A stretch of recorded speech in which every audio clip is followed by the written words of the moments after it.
Estamos ante un ejercicio de nomenclatura, tenemos que dar un nombre a ciertos compuestos que son de la química inorgánica. Y dentro de la química inorgánica, este ejercicio se refiere a las combinaciones binarias.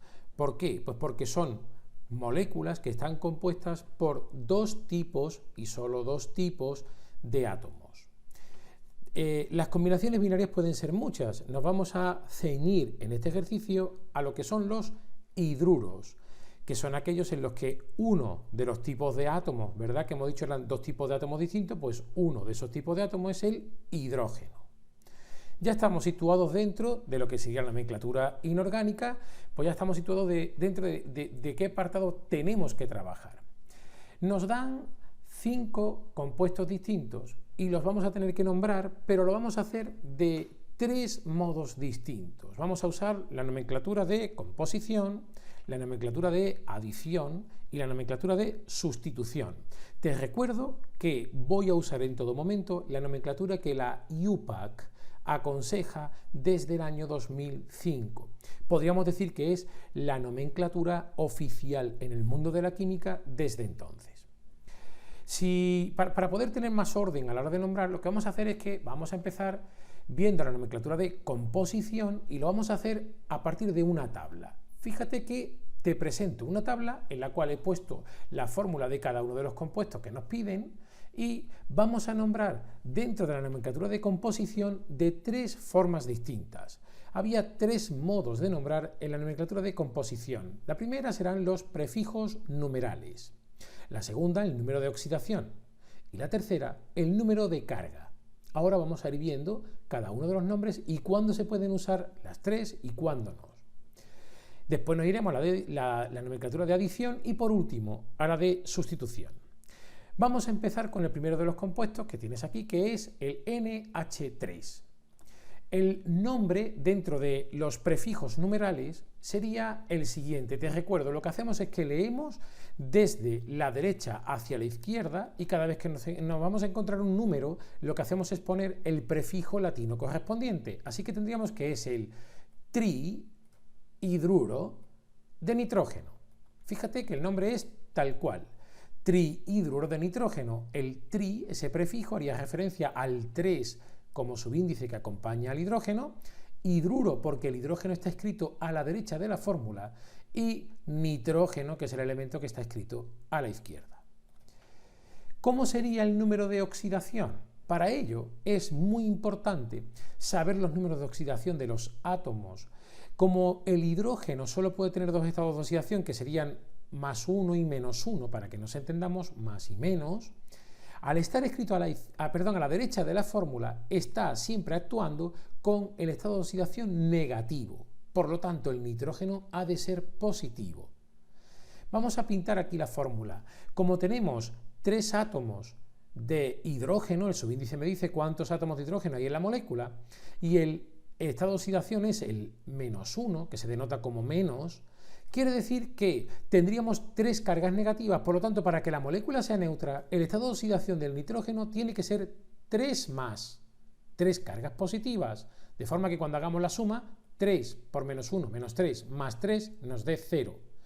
¿Cómo voy a poner eso dentro de la nomenclatura de composición y del número de oxidación? Te recuerdo que vamos a poner el nombre del compuesto, que sería el hidruro de nitrógeno, pero después tenemos que poner en números romanos el estado de oxidación del que está a la izquierda, en este caso del nitrógeno, que sería, como ves aquí, 3.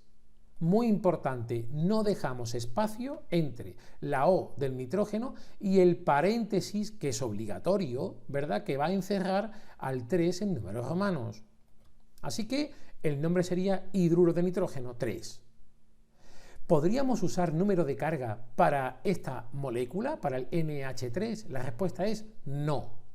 ¿Por qué? Porque el número de carga, esa forma de nombrar dentro de la nomenclatura de composición, solo se puede usar para compuestos iónicos y el NH3 no es un compuesto iónico. Así que no es procedente el número de carga, esta nomenclatura, para este compuesto.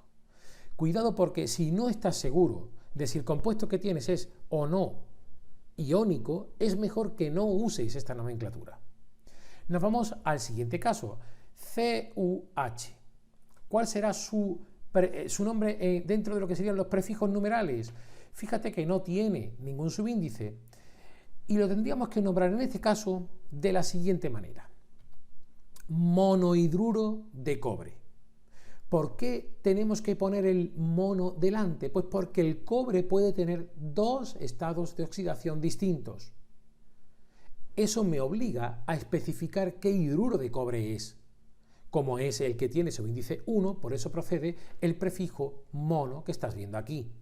¿Y cuál sería el estado de oxidación? Pues hacemos igual que antes. El hidrógeno que está a la derecha es -1, como ves aquí, por lo tanto el cobre tiene que ser +1, está aquí. Te recuerdo que solo se pone, en este caso cuando es un 1, solo se pone el signo. Así que estaríamos hablando de que en número de oxidación estaríamos frente al hidruro de cobre 1, indicando entre paréntesis con números romanos que es el estado de oxidación 1 más del cobre. Este compuesto sí es iónico, así que podríamos usar también la nomenclatura de composición del número de carga. ¿Y cómo me quedaría? Pues me va a quedar muy parecido al del número de oxidación, pero hay una diferencia esencial. Fíjate, hidruro de cobre, y aquí sí, con el número de carga hay que poner el número y el signo, es decir, de cobre 1 más, no puedo obviar el 1, 1 más. Siempre no dejamos ningún espacio entre la letra, en este caso del elemento, y el primer paréntesis que vamos a poner para poder cerrar el número de carga. Hidruro de cobre, 1 más. Si nos vamos al tercer caso, si nombramos por prefijos numerales, tendríamos que sería muy parecido al primer caso, trihidruro de hierro.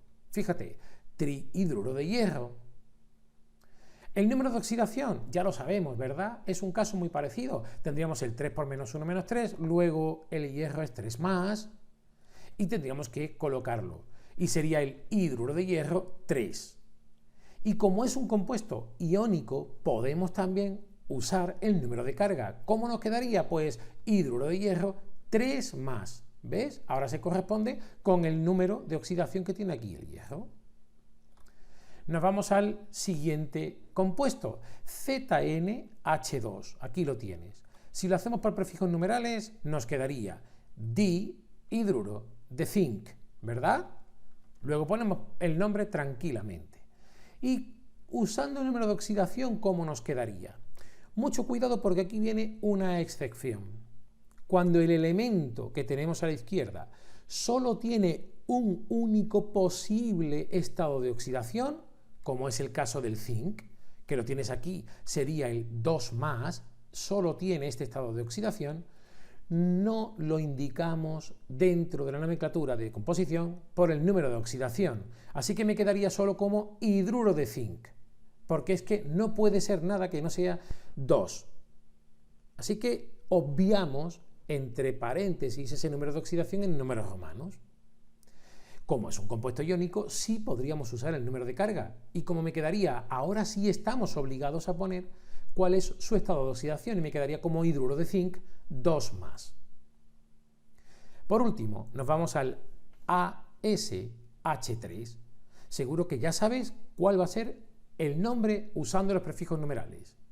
Efectivamente sería el trihidruro de arsénico. AS corresponde el símbolo al elemento arsénico. ¿Cómo sería en estado de oxidación? Pues claro, el arsénico puede tener dos estados de oxidación positivos, el 3 más y el 5 más. Hay que especificarlo. Por lo tanto sería, fíjate que nos queda aquí con el 3 más, porque es igual que el primer caso, ¿verdad? Sería por lo tanto el hidruro de arsénico 3. Hay que especificarlo. Y no procede el número de carga porque en este caso, en el caso de la combinación del hidrógeno con el arsénico, no estamos ante un compuesto iónico, por lo tanto no va a corresponder la nomenclatura del número de carga. Así que fíjate que dentro de la nomenclatura de composición ya tenemos todos los nombres posibles para estos 5 compuestos. ¿Cómo sería la nomenclatura de adición? La nomenclatura de adición lo que hacemos es que vamos a considerar como si fuera un átomo central que está rodeado de otros átomos que harían de ligandos. Claro, en este caso tendríamos que los ligandos van a ser los hidrógenos, por eso son hidruros.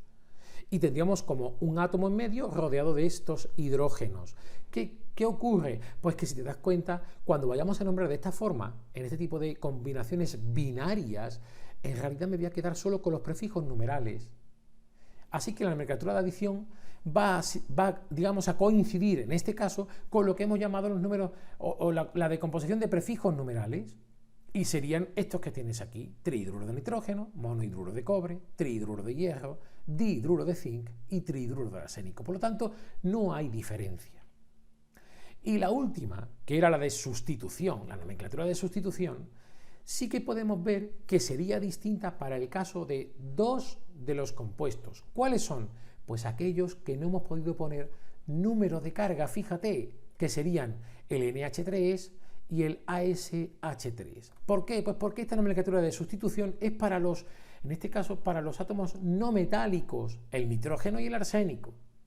¿Cómo nos va a quedar? Fíjate, lo marco aquí, el NH3 y el ASH3. Pues me quedaría, en primer lugar, el NH3 me podría quedar como azano. Es el nombre sistemático, podríamos decir, de sustitución que le da la IUPAC. Pero no hay otro remedio que también admitir el amoníaco. ¿Por qué? Pues porque es un nombre extensamente, digamos, usado por todo el mundo. Así que tendríamos que su nombre de sustitución puede ser azano, que es como el nombre derivado de lo que sería el metano, ¿verdad? Y el amoníaco, que es su nombre tradicional, su nombre, podríamos decir, ya histórico. Después tendríamos el otro compuesto, el ASH3, que en nomenclatura de sustitución sería el arsano. Ese es su nombre, arsano. Mucho cuidado porque todavía se ve en muchas ocasiones el nombre de arsina, pero ya no es correcto. Desde el año 2005 no es correcto. Su nombre correcto es arsano. Con esto queda resuelto todo el ejercicio, todos los nombres posibles de estos hidruros, ¿verdad?, que nos daban al principio. Espero que te haya gustado el vídeo. Si es así, por favor, dale al like y suscríbete al canal para ayudarnos a seguir haciendo vídeos como este. Muchas gracias.